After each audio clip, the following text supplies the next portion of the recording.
So I've just laid a t-shirt on top of the shirt that I'm resizing, and I'm just going to work on adjusting the main body of this shirt, and then I'll move on to working on the sleeves. So done with trimming out excess fabric on the main body of the shirt. Now we're just going to work on the sleeves and cut out the pieces that we want.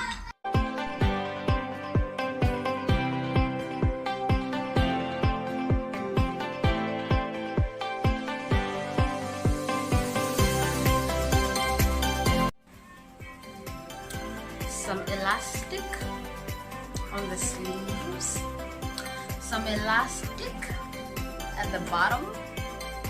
Okay, stitch the collar in place.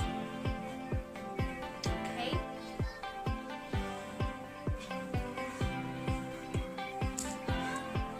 so this is the transformation of that oversized shirt.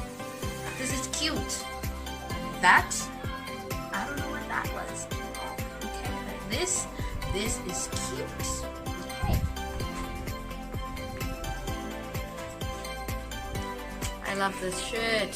Oh my god, I have so many ideas that I want to put together using this shirt. So be on the lookout. Okay, so this was the transformation. If you like the video, do the things. Until next time, peace. Baby girl is out.